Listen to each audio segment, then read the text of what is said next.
Welcome back, everybody, to another episode of Paranormal, the New Normal.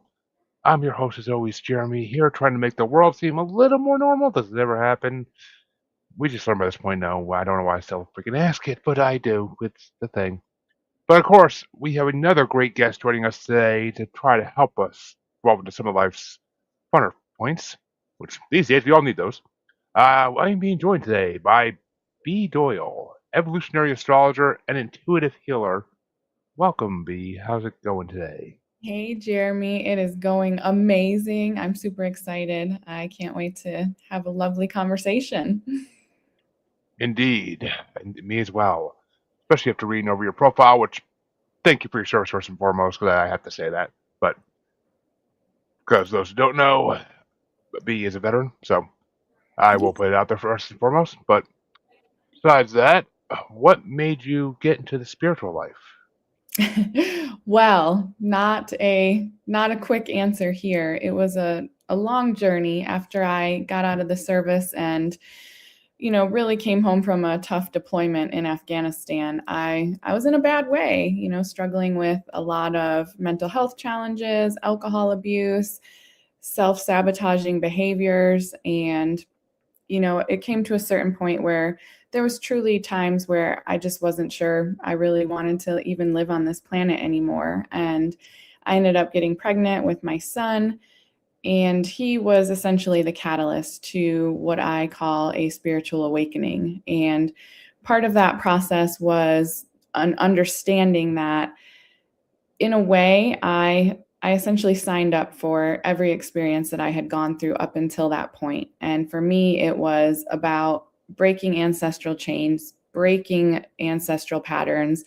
My grandfather was a prisoner of war in World War II, came home with horrific PTSD and some of the same issues that I had, the alcohol abuse. And I never actually got to meet him. He was deceased before I was born, but it was truly this realization that my soul came in to complete the work that he was not able to. And it led into this huge spiritual awakening where I found deep resonance with astrology and just really learning to work with my gifts and my intuition. So yeah, thankful for my son. He was the catalyst, and we chose each other on some weird level. It's. I've actually had some parenting slash baby experts on here that are in the paranormal field, and we apparently do choose our children. Our children do choose their mothers before birth. It's it. I can't explain it. It's somewhere on the spiritual plane, but it works. And I mean, they connect somehow beforehand. I mean, as I told you before we went live, my audience knows we have a 1 year old, and seems like she was destined to be our baby before she was even. She fits into our circus of a family. But but yeah, I mean, they do choose their mothers, and I think the mothers have some say in it too, and maybe a not knowing sense, but they kind of do it in their, I guess, kind of like an alternate dimension almost, like Yeah, maybe maybe maybe while sleeping and whatnot. I yeah. I I don't. I mean, it's not something I ever could understand, but Yeah. it's I don't know. It's one of those things that's just like I know. Like I don't know how I know, but I know this to be true. It's not a belief, it's like a knowing. And I would love to kind of get the recap of how that meeting went in terms of like when I was choosing the path that I was on, because it hasn't been an easy journey, but it's like, well, I do know. I know I chose it, and my son chose this too, and we're all sort of like, I call it like my soul tribe, somewhere in the exactly. ether. So, Well, yeah, I had Claudia Rakenhouse on. She's a dream birth imagery master, and according to the work she does, you can actually talk to your babies while they're still in the womb, yeah. and Yeah. it's it's trippy. It's trippy stuff. But I had a full conversation with her, and I still was like at the end of it, like I'm confused. But it's yeah, we didn't get a chance to work with her and do it before our baby was born because that was when my wife was still pregnant. I wanted to, just didn't timing didn't work out. But it's But enough about that. Let's get on to you because I'm dying to know more. So Yeah. you told me, well, previously that you have had these experiences, and did one of these experiences like really open your door to the spiritual? Was there like a defining experience that really like started it all? Yeah, I mean, one experience that really jumps out to me is when I was sort of in the process of what I consider my spiritual awakening.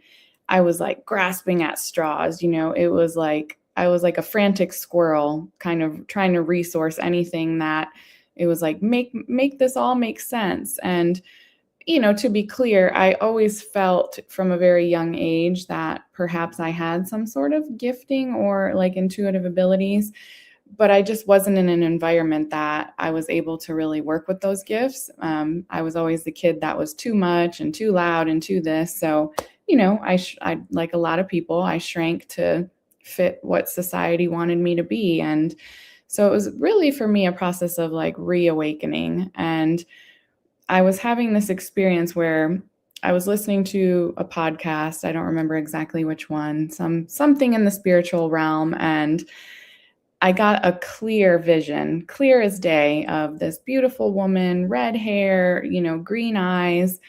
And I was like, I think this is the woman who's talking. I had never seen the woman before who was on the podcast. And sure enough, I looked it up and it was exactly her. An exact image of her was in my brain. And I was just like, wow, I wonder if this is normal. Like what is this? So that was really the first thing that I can recall that sort of brought me back into like remembrance of, I use the terminology intuition. I think that was just a deep, like intuitive knowing, but it's like, okay, this gift that's always been there. And call it a gift, yes, but really the gift is choosing to work with it, because I think that we all have abilities. Maybe the paranormal is actually really the normal if we choose to look at it that way. She brought it back. She brought it back. But yeah, that's insane. I mean, I've listened to so many podcasts. I'd never been able to like just. I never had a vision like that. That's insane. That is insane. That really is. So actually, I mean, if I was you, I would be reaching out to that podcast. So I was like, what just happened to me? Like, why am I seeing you when I'm listening to you like now? I'm guessing you weren't watching like a video rating. You were listening like on a Spotify or a streamer of some kind. Yeah, it So was just it was audio. audio.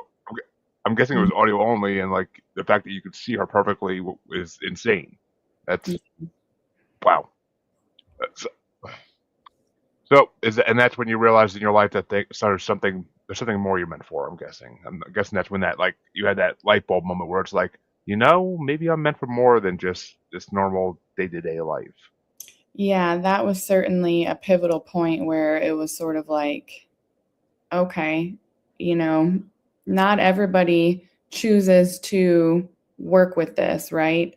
This is something that's been given to me, and the fact that I felt from a young age that somehow I was different. I've always sort of felt almost like an alien in this world. I remember being like 6 or 7 years old and looking in the mirror and just repeating over and over, who am I? Who am I?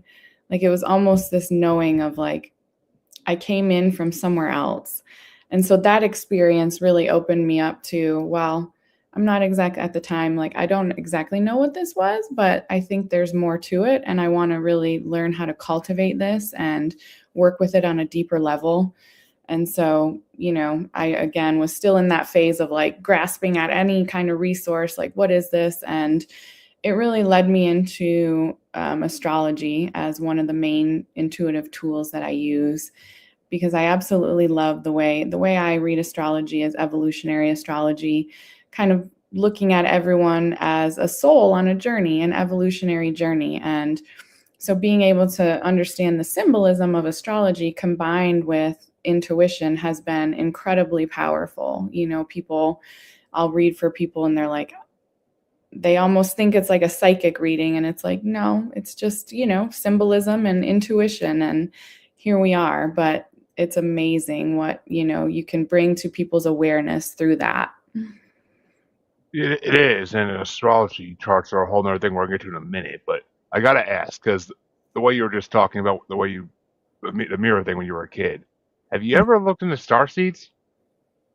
Yes, absolutely. One of my first mentors, actually, my astrology mentor, she read my chart, of course, and we had many follow up conversations about this, but she felt very strongly that I was from the Pleiades. And so, I did some research along the way regarding that, and it definitely resonates. No, Definitely resonates. that's a Palladian. That's awesome. Yeah, they are they are very instrumental in the human race. So that's and it's a common star seed thing. Palladians are very common for star seeds. Hmm. I apparently have a alternate me that's an Arcturian. I can't Okay. really explain how two of us exist at once, but I've been told that, so I kind of just go with it. But Sounds like we it's need to look at your chart, Jeremy.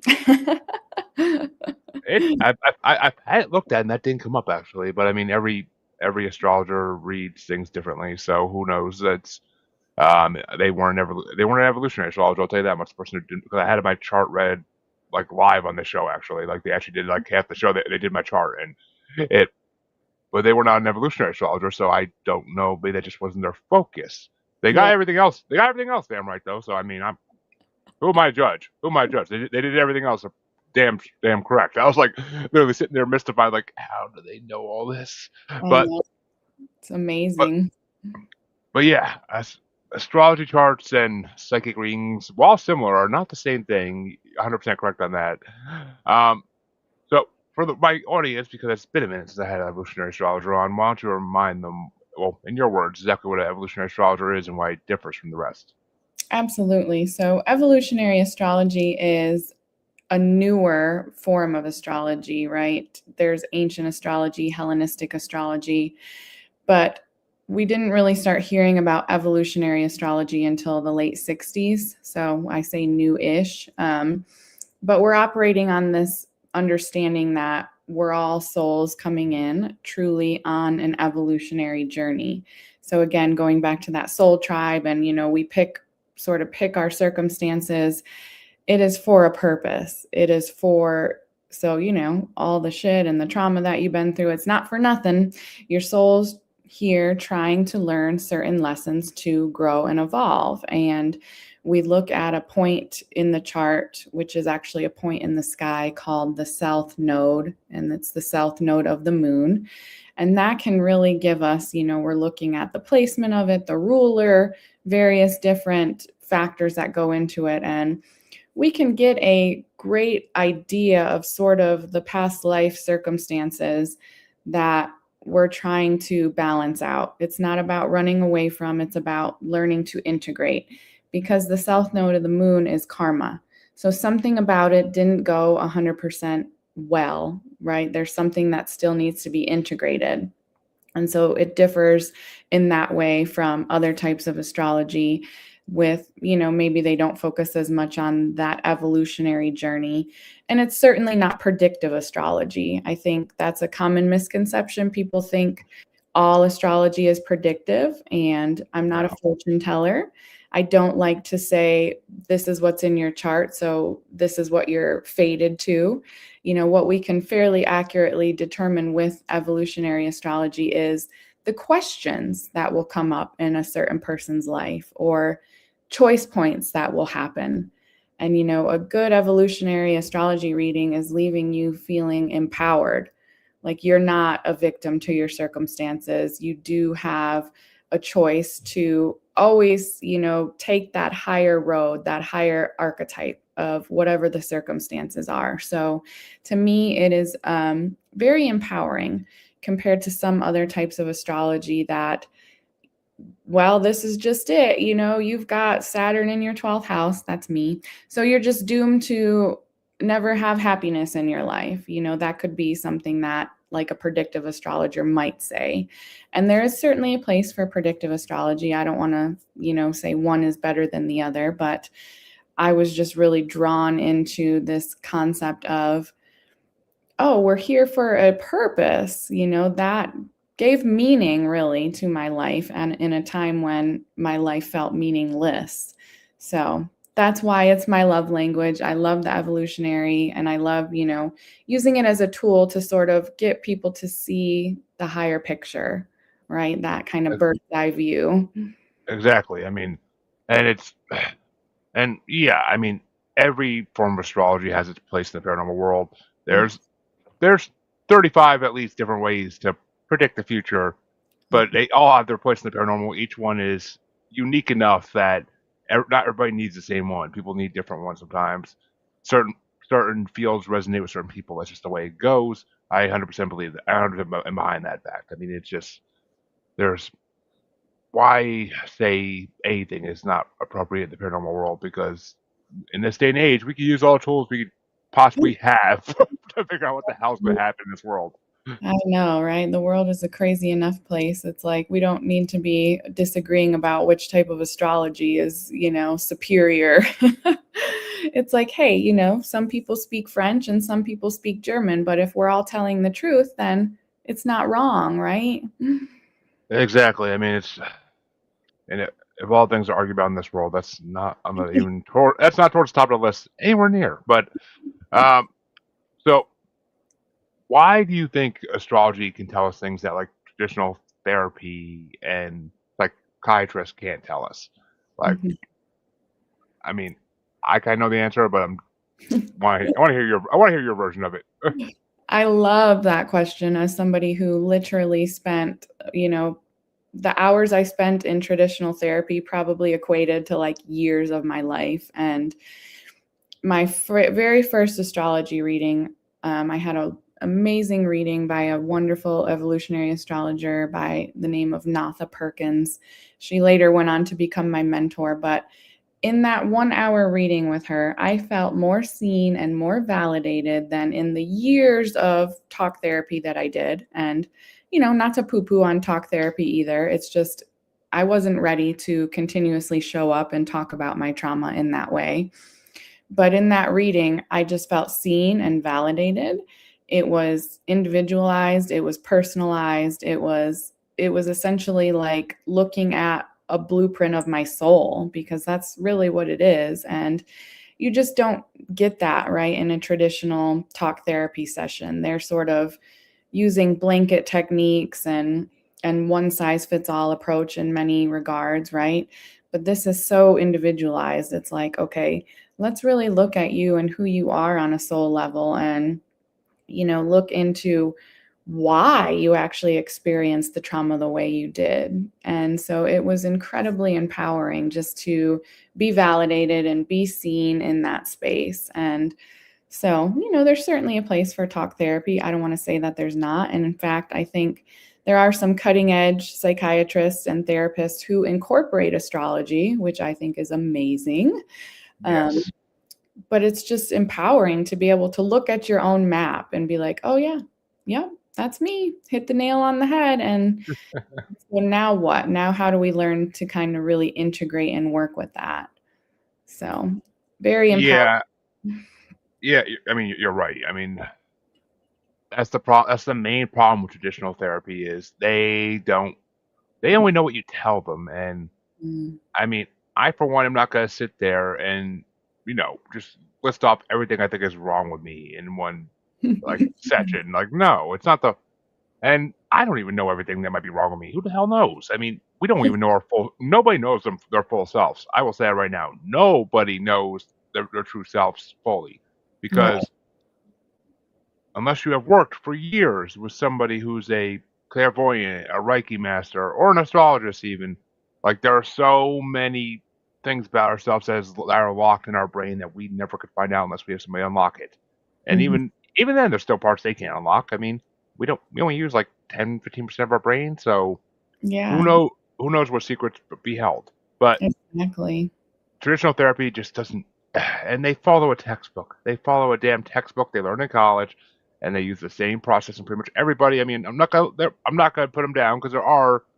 I mean, I'll put down traditional talk therapy all day, but there are not. There are some good ones out there. There are some good therapists out there who try new techniques and who especially like you said, the ones that work in the paranormal, the ones who work with the paranormal, but they're also not traditional in my mind. They're new.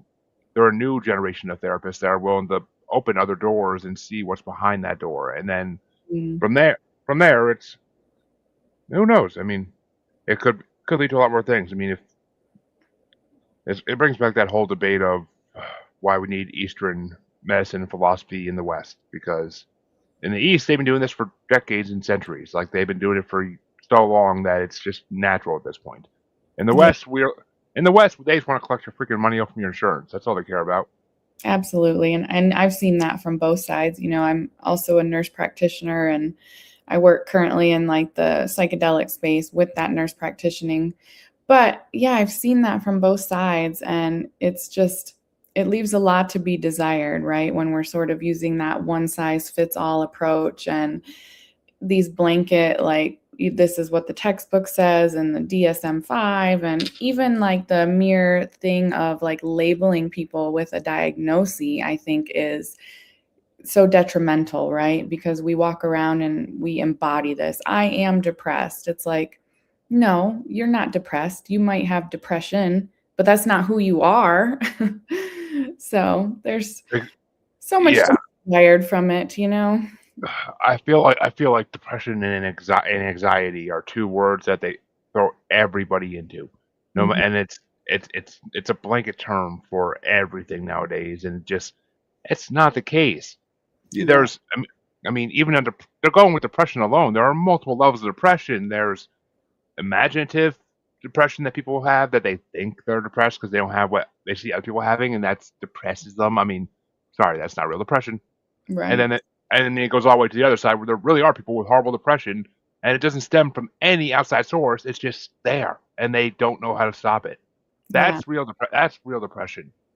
yeah, Depression because you don't have what your neighbor has is not real depression. That's just somebody who thinks they need these little happy pills to make them feel better. And I mean, those are just a placebo effect anyway. Don't even get me started on that down that rabbit hole. But it's mhm, this is why traditional therapy doesn't work because they just want to they want to hear you cry for an hour so they can collect the money, and they just want to feed you pills to get their bonuses from the pharmaceutical companies. That's all they want, at least yeah. most of them.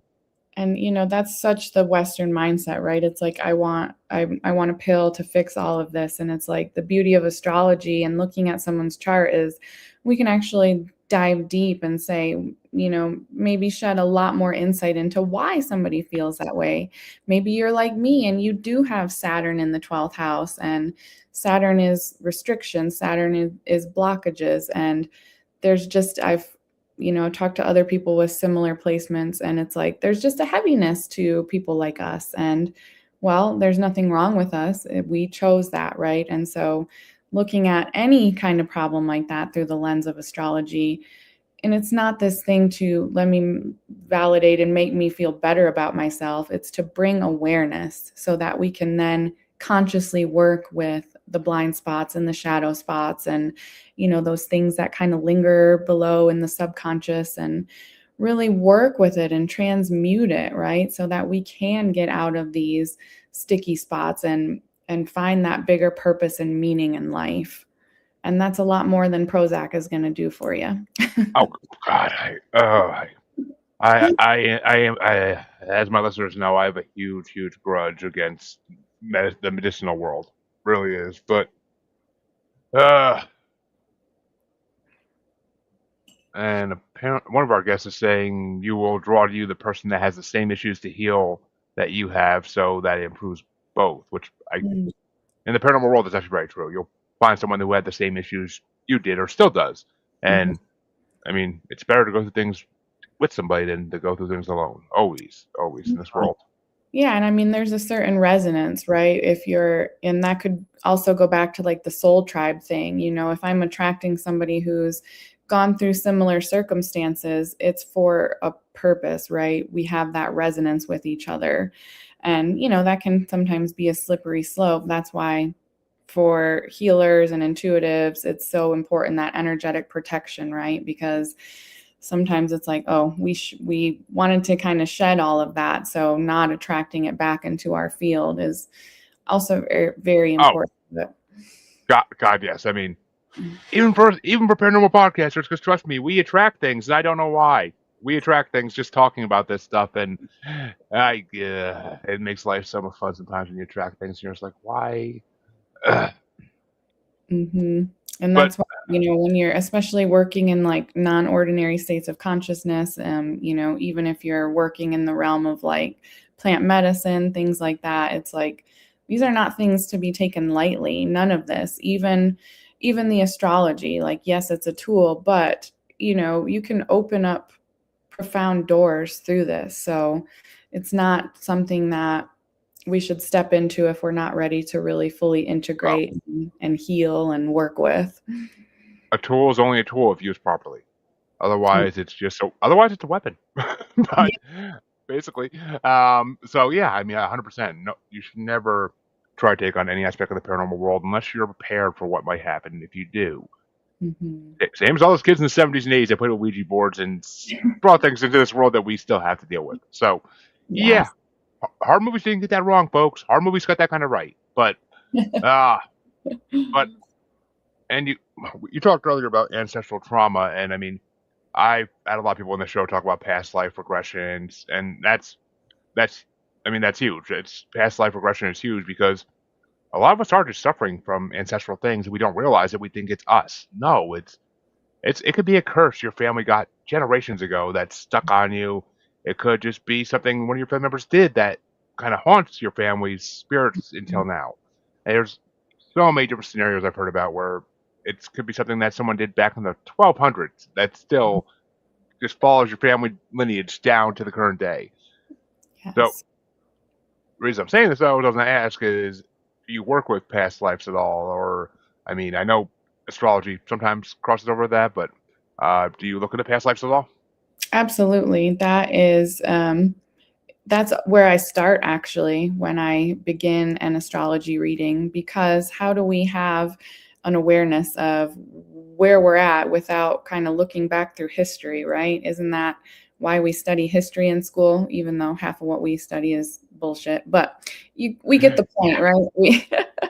We have to understand where we're coming from. And I also work in the realm of the energy field, so past life retrievals or soul retrievals, because this idea that anytime there's been wounding to us, whether in the current life or the past life, the soul gets fragmented in a way. And so we can actually go back through timelines and bring back those pieces to fully integrate and allow someone that deeper level of healing. But it's absolutely what I start with in the astrology reading. Like, this is kind of what we're looking at. And also it's sort of a default patterning, right? If this is where we came from in a past life, that's familiar. So that's probably where we go, especially when we're under stress. And Yep.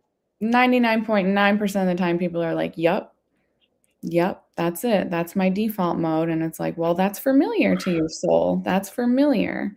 So it is so relevant and so valid for people on the healing journey. We have to look back and figure out what we need to integrate. What karma are we trying to sort out? So I I, love I fully feel like one of my past lives was a town drunk, but that's me.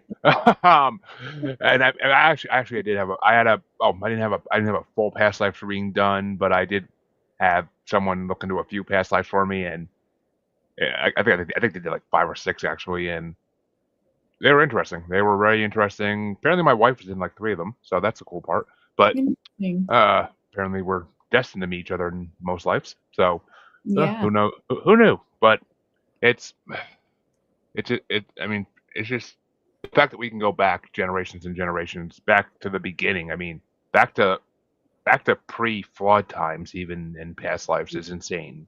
Or even Yes. even back to other planets before this planet was even civilized or settled, I should say, not civilized, because this planet still isn't civilized for God's sake. But Yeah, it's like, we're multidimensional beings. So to think that every past life was lived on planet Earth would be kind of silly if you think about it. And yeah, I mean, this is all very real in my mind. It's like you can trace back literal like energetic cords in some circumstances. And it's like you cut the energetic cord. Some people call it psychic surgery, whatever. I just work with it by literally like cutting it away. And suddenly people are like, oh my God, I feel 1,000 times lighter. Like I'm not carrying this around anymore. And it's like, it was never yours to carry.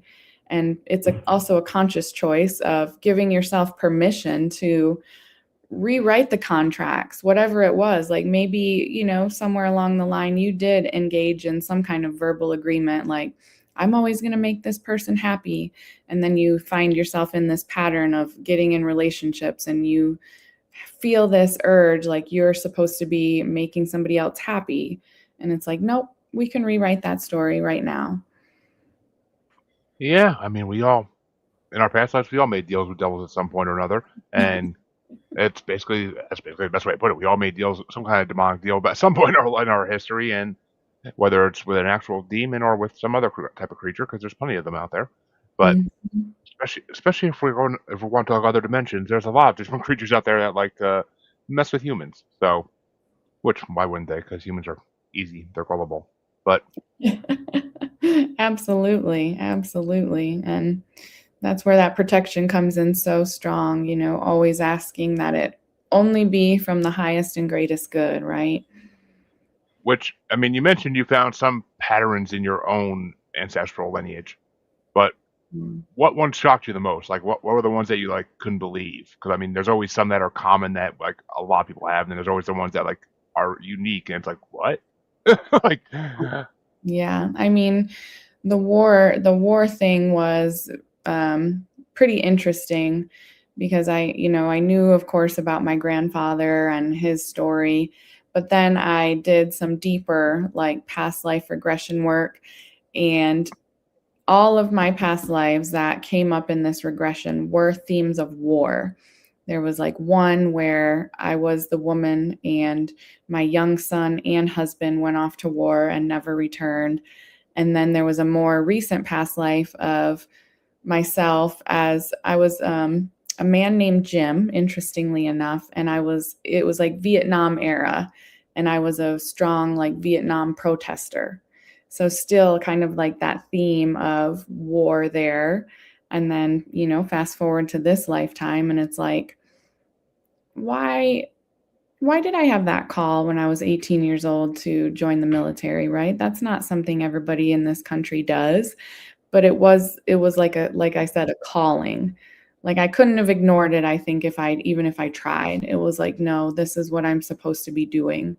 And it wasn't till many years later that I put the pieces together and understood why. But yeah, those were more of the surprising ones, that it's always been about these themes of war. And also I did some work in a plant medicine journey, and a big theme came up of I was having so much physical pain, like back pain. It was something I struggled with for a long time. And what came out in this journey was that pain was all of this calcified, like, inability for the feminine lineage in my bloodline to access joy.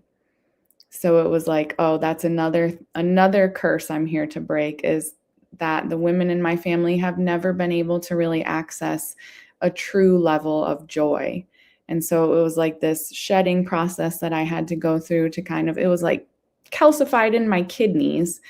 Um, and in the normal world, that might sound strange, but if you know, you know. So it was sort of like this process of having to rid myself of that and all the energetic cords attached with that. And because somewhere along the line, it was, that was part of my curse as well. Like, okay, but I'm here to break that. So I have to give myself permission to release those chains. And yeah, something I think too we don't talk about when we think of like the ancestral trauma and the energetic cords is also, it's not all bad, right? It's not all curses. If our ancestors gave us these things to work with, then it would be safe to assume they also gave us a lot of gifts. Humanity has yes, survived, right? So tapping into not just healing the curses, but using the gifts as well that we've been given. So I always like to make that point when talking about the ancestral work. I mean, it's true. I mean, our ancestors could give us gifts too. I mean, Hmm. some of us could be good with money because it runs in our ancestral line to be very good with money. Hmm. I didn't inherit that. I wish I did, but I mean, it's some of us may be that lucky. But I mean, that's just an example. There could be so many other good things. There, you could be a skilled doctor in your ancestral line, and all your ancestors were skilled doctors. I mean, Hmm. be nice to have that one too. But yeah, I mean, there's so many different ways that ancestral lineage can go. It can go. There's always a yin and a yang. There's always going to be good with the bad. Your ancestral line could make you the meanest drunk in the world, but you could be the best doctor in the world at the same time. I mean, Hmm. just it's a balance. It's about everything in this world is a balance. Hmm. And but you keep bringing up plant medicine. I'm dying to hear what you actually worked with because I've talked to a lot of plant medicine practitioners, and I am somewhat versed in it. I have an interview right after. I have an interview right after this with an iboga specialist. Oh, So wow, that's been coming up for me too. I haven't gotten to experience that yet, but primarily in my journey, it started. I know most people don't consider cannabis a plant medicine, but I was working with it in it is. a conscious way, like with deep, like shamanic breath work. And so that sort of opened the gateway. And in that regard, with the intent and intention behind it, I do consider it a plant medicine. And that led into deeper journeys with psilocybin and also ayahuasca. But Hmm. all profound, of course, it's not for everybody, but anytime I think we can really enter into those non ordinary states of consciousness, we're able to break through more shit, right? Because so much is like, it is just underneath the surface of that subconscious. And I just need something to propel me out of my normal thinking, everyday logical mind. And some of the most profound healing, the most profound insights, actually, the basically full manuscript for the book I'm writing right now came through a plant medicine journey. And so it's just been such an integral part of my healing journey. And again, not for everybody. But if you're called to it, there's certainly a reason as well. Yeah, I mean, I plant medicine has done a lot of good for a lot of people. It's something I would have just and like shook my head at years ago, but I've talked to so many people that work with it, and I mean, it's huge in every country except the United States. It's huge. And in Africa and South America and Australia, it's huge. I mean, there are resorts for people who want to go have plant medicine treatments done for a week or 2 weeks at a time and awaken parts of themselves. Like it's, I mean, I would love to do it. It ain't gonna happen anytime soon. I got a family to take care of, but eventually, in my older days, maybe I will go try to open my mind a little bit once my kids are all teenagers and I can actually get away. But Absolutely.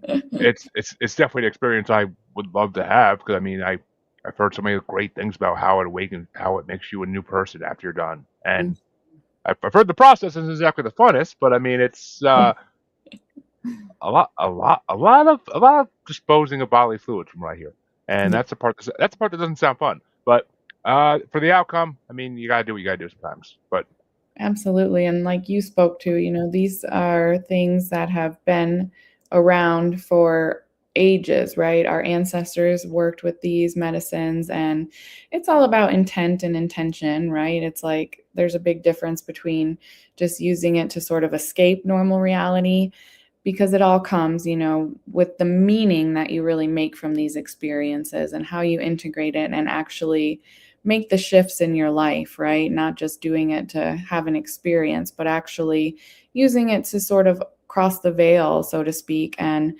okay, what are the messages I need? And so it can be a really beautiful thing, but again, not I everybody's to it in this lifetime. I mean I've said it before in the show, I'll say it again. I mean marijuana. There's a big difference between a marijuana user who just wants to go smoke a J and watch a scary movie one or two. Like there's a big difference between that and someone who's actually using it. A mother who wants to use it to go to distress when she gets a few minutes away from her kids, Mhm. or a veteran who uses it for pain relief and needs to just go out and smoke for 5 minutes so they can actually not be in pain for half a day. Like Mhm. it's a big difference between using it for leisure and using it because you actually need it for medicinal purposes, whether they be mental, emotional, or physical. But And there's a reason it's becoming legal in a lot of states in the United States, and that's basically on the way to becoming federally legal, I believe. Because I mean, they see the money they're making off it in these states, and they're like, okay, let's do this as a government. Yeah, Let's have these big farms and make profit off it. But and they've been using it for ancient civilizations used it all the time. I mean, absolutely. it's no different than Native Americans using peyote in the Southwest to like open their minds. It's no different. It's Right. just you just gotta know you gotta know what you're doing. If you don't know what you're doing, find someone who does know what they're doing and learn some things. Because Yeah. don't go to your local dispensary, pick up the highest freaking strain you can, and think you're gonna be able to handle it the first time, and that's gonna help you solve everything. No, it's most likely gonna just make you feel like you're losing your mind. But Yeah. And the control of it too, right? It's like the quote, like war on drugs or whatever. And that was just another form of control, because it's like we understand, people that have worked deeply with these medicines understand that the healing potential is incredible. Physical ailments, mental ailments, opioid addiction. I'm sure your ibogaine person will really speak to that. But I think the recovery rate for somebody in active opioid addiction that does ibogaine once is like 90%. That's insane, right? That's way higher than like any Suboxone or methadone. And it's like they don't want us to have access to this. The powers that be, right? Because then there'd be less reliance on pharmaceutical drugs. And so it's just another thing that's fallen into the wrong hands, because it's fucking plants, right? Like how can we like regulate a plant and say a plant is illegal? It's crazy. But yeah. I mean, it's also because they want to use the non-smokable part of it for production of things. That they want to use the hemp for production of things. So that's a whole nother aspect of it. That's why it was illegal for so long. I mean, hell, George Washington grew freaking marijuana for God's sake. So you're gonna tell me it's really wrong? The guy who created our country used it, but it's it's a whole that's a whole conversation I could spend hours talking about because it's funny because I was brought up to think it was evil. I was brought up to think it was the devil's drug and that I shouldn't touch it. And for 19 years, that worked on me. And then a woman led my way to freedom. But that's a whole nother story. But sometimes women open you up things. What can I say? But so we talked about it a little bit when we were talking about ancestral, how people feel like they're entitled to help other people sometimes throughout generations. Why is it? Why is that wrong? Why should people not be scared to help themselves? Like, I mean, I had to learn this the hard way years ago. I was like that. I was taken advantage of by gold digger to gold digger because I emptied my bank account more times than I can count because I was tricked into it by people, whoever I was dating at that moment, whoever I happened to be dating at that moment. They somehow tricked me and emptied my bank account out over time. But eventually I had to learn that myself, I need to not just worry about me. And it's not wrong to worry about me exclusively and not focus on other people. Mm-hmm. So why do people have such a problem with doing that? Why people have such a problem with being selfish, for lack of a better word, just selfish for a few days, a month or two? Yeah, yeah. I call it spiritual selfishness, and it's a huge part of the work I'm here to do.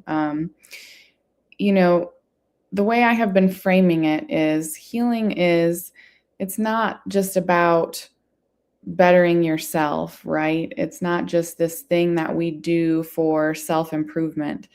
It's actually a societal responsibility, in my opinion, because it's not hard to look around the world right now and see a lot of unhealed people who are running around making choices, making decisions, and they have not, I can't say this for certain. I've never spoken to them one on one, but it would appear on the outside that they haven't done a whole lot of shadow work.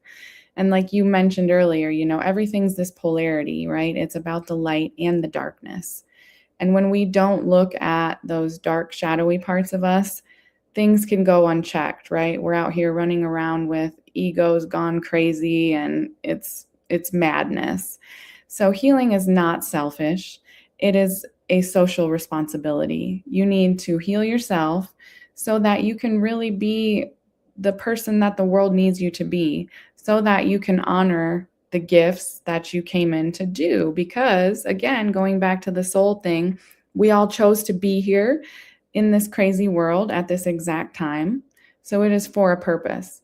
Especially if you're called to the helping professions, the healing professions, we all have a path, but it is a responsibility to heal yourself so that you can bring forth your gifts, that you are meant to be spreading this love and light.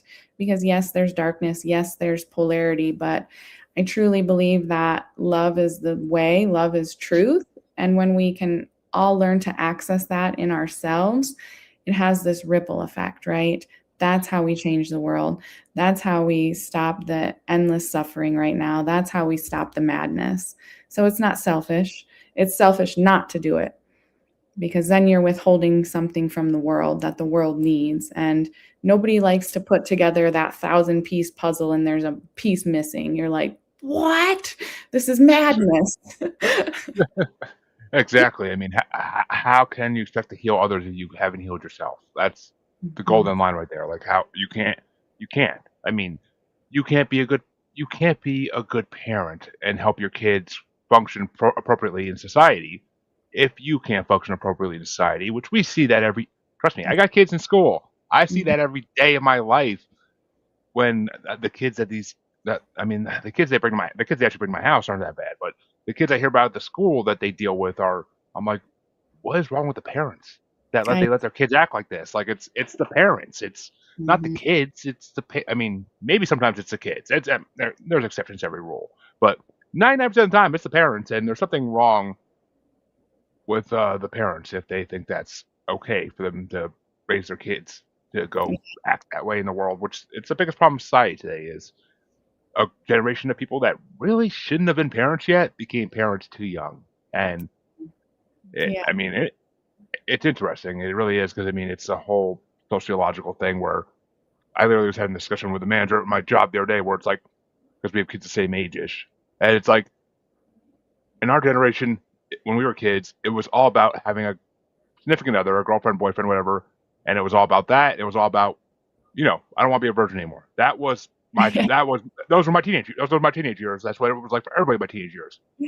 These days, kids don't seem interested in it. They don't Right. seem to care about having a boyfriend, girlfriend, or about anything overly sexual. I mean, they're kids. Their kids are gonna be kids, but it seems like they are learning from their parents and grandparents' mistakes. Like they're learning, like, okay, they had kids young. Maybe I should be more careful and not do stupid shit. And Yeah. they're avoiding relationships because of this, which is, as a parent, not a bad thing. I'll take it. Yeah, I'll and take there's it. I'll, there's definitely certain like astrological influences that sort of play into that. Like yes, we all have our personal lessons that we're here to learn and evolve, but also a lot of it is generational. We look at like the planet Pluto as one of the generational planets, and so we look at these different generations, and it's like you can kind of see the different themes and the different lessons that they're here to learn, and it's very fascinating through that lens as well. But absolutely, I'm like these parents that, it's like that excuse, we're doing the best we can. It doesn't land the same way that it used I, to.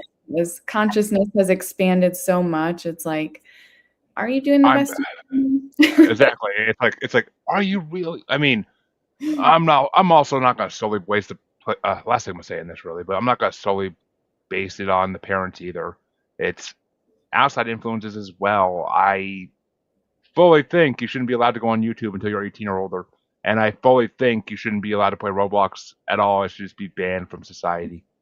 Like it's destroying kids. It's destroying kids. I can witness it all the time. It's I know. The struggle is real. I've got 10-year-old twins and a 5-year-old, and it's like the 5-year-old runs around like saying 6, 7, what is this? I don't even understand. This is I like I I yeah I actually do the 6 7 thing a lot because my 8-year-old freaking finds it amusing as hell. My 10 year my 11-year-old is like ugh. Like he's like dad's doing it. It's not cool anymore. But yeah, 10-year-old called me cringe. He was like, "It's cringe when adults say it." And I was like, "Oh, cringe." Like I feel like I'm the coolest version of myself I've ever been, but whatever. You're 10, you don't know. yeah, South Park did such a good job with that whole thing. But Uh, Elaine in the comments actually wanted to ask if you do personal astrology readings. She says she's been working on herself all her life, and she has found herself surrounded by people who have wanted to harm her. She's now 74 and knows she is protected, but apparently that wasn't always the way it was. I'm reading between the lines there, kind of. Absolutely. I do one-on-one readings. You can find me at doublelibraastrology.com, and I'm also on Instagram, Double Libra Coaching. So I would love to connect. Absolutely. Well, there you go. Go ahead and reach out, Elaine. I'm sure you Yes, please get do. any answers you need there. But we are kind of getting to the end of this, so I did want to give you a chance to talk about your book you're writing. I wanted to give you a chance to kind of tell us what you're doing with it and what you hope people get out of it. Oh, absolutely. So my book is, like I mentioned, it was sort of given to me through one of these non-ordinary states of consciousness. Actually, several years before that, a psychic did tell me that I was an author, and I was like, "Huh, that's hilarious." But I was given this book, and essentially, it is a prescriptive memoir about my journey through trauma and back into the light. And it includes a framework so that it's not just some sort of conceptual thing, it's actually something that other people can embody. And it's designed to really provide hope for anybody who feels like they just don't see the light at the end of the tunnel. And I expect it to be out by the end of 2026. It is actually in pre-order status right now. So you can go to the Publish Sizer website and look for Keepers of the Light and order your pre-order copy today. So yeah. Keepers of the Light. It almost sounds like a good fantasy series, but Maybe, but who knows what's possible, right? it's funny. I've been told by so many psychics that I'm going to write a book one day, and I'm like, you sure you got the right person? I'm like, I'm like, that thought never came to me until you guys started mentioning it. And now all of a sudden, like, it's on my mind. But you gotta, so you have to. That's the point of it. Is some people in life are gonna tell you you're gonna do things, and that's what draws the inspiration. Is just like people saying it so often. It's like, why haven't I done this? And Yeah. I still haven't. I haven't. I'm not gonna be starting for years if I do. But it's don't have the time for that. But it's time consuming from what I've been. I mean, podcasting is basically as close as I can get to authoring at this point, and that's time consuming enough. I can't imagine having to write a book. So Yeah. Yeah. It's an intense journey. It's a calling, but we're infinite beings, so why not, Jeremy? What else is possible? yeah, eventually someday I'll get there. I have ideas, so we'll get there one day. But well, actually, one last question before we let you go for today, because you talk a lot on your site about helping women, well, helping women in general, but helping women especially like in midlife crises or women who give up hope because they feel like they got nothing left in life to give, empty nesters, what have you. What do you have to say to those type of women? Like, what's the message that you really want to get across to them? The message that I want to get across is that there is always hope. Women often come to me in these places of transition, like you mentioned. Midlife to me is just a blanket term for transition, and any crisis is actually just a calling. It's a sign that something's out of alignment, and it is never too late to live your full purpose, to live a fulfilled, beautiful life. And sometimes it just takes a little bit of guidance, a little guiding North Star, and there's always hope. And I have lived through the most hopeless moments for that reason, to be a beacon of hope for others. And that's my mission and my goal. Yeah, I mean, trust me, I've been there too for some reasons, and there's always, I mean, not just because it's one of my favorite movies of all time, but there's always a new hope. So, but yeah, I mean, it's people give up too easy in this world. That's my biggest thing. Is I think people give up too easy on what they want to accomplish. They just the second it doesn't work, they are willing to throw it all off the table and just be done with it. Like a kid losing a board game, they just literally clear the table off. But it's you can't do that. You gotta if it looks hopeless, step away and go do something else for a while and come back to it. I mean, it's just it's I don't know. There's so many people to help in this world, but so little time and resources to do it, and that's the biggest problem. Yeah. Especially with everything else going on in the world that blinds us from what really matters, which is ourselves. The world tries to keep us away from ourselves and tries to make us worry about the whole world as a whole, and you can't do that. I Yeah. mean, don't watch the news. That's the biggest advice I give everybody is don't watch the damn news. I It's don't know. I don't, but certain people in my house like to. But it's draining. It's soul draining. It's mind numbing. It's just horrible. And it's Yeah. fake. 99% of it's fake. Yeah. It's one side views of what happens in the world. You're not It's gonna find real news. it's fear mongering, right? That's a Mhm. form of control. That's how they control us. And it's like, what do we need to be doing is getting back to ourselves, the truth that lives in ourselves, because we all have this intuition that I spoke about early on, right? And that's power. That's how we take our power back, everyone, from these forces that be, right? Is coming back to ourselves, starting to learn to make choices from that true place of nervous system, regulation, clarity, and peace. No fear. No fear. I mean, yeah, exactly. You need to get above the fear. And yes, they may show you a cute puppy or a cute kid once in a while to kind of just shovel the fear out of your mind for a second, but it's always comes back to it. Oh, here's a puppy that won the cutest puppy in New York award. Oh, but back to the war on the other side of the world. Okay, Right. thank you. But yeah, it's this world disappoints me on a daily basis. But I want to thank B for coming on, folks, because it's been a fun conversation, Yes. and hopefully we all learned. I learned a lot from it. I hope everybody else did too. I really do. Yes. And where can people find you if they want to reach out and either embrace your services or just see what you're about a little bit more? Yes. Double Libra astrology.com. And on Instagram, I'm Double Libra Coaching. So please do come follow, join the newsletter on my website, and you can stay up to date on the book and all things that I offer. So thank you, Jeremy. This was lovely. I hope that we can have a follow up conversation when the book drops and maybe look at your chart. That would be so fun. So, I'm always down for some self introspection. Always down for that. And my audience is used to seeing it by now, so yay! But love it. actually, I actually have a full psychic reading I did before I went on hiatus about a little over a year ago. Haven't released it yet on my podcast. It was live, but I Love, didn't release it in my. It was a live thing, but I didn't release it in my podcast yet because I'm just like, do I need to release this? Like, is there anything in this information? I gotta listen to it again. I'm like, I gotta make sure there's nothing in here I don't want people to hear. But yeah. I mean, I don't think there is. But we're dealing with a monster, so it's a whole other thing. But folks, you know where to find Paranormal New Normal. If you don't, shame. It's been scrolling across the bottom of the screen the whole time. You lazy. Read. And for all my listeners, you know as well. If you don't, by now, God, just check the intro. It's our outro. It's all in the outro. But until next time, folks, I should be right back if my next guest does show up. But we will see. If not, I have more interviews coming for you in the next month or so. So talk to everybody then. Have a good day, everybody. Bye. Thank you all. This was awesome.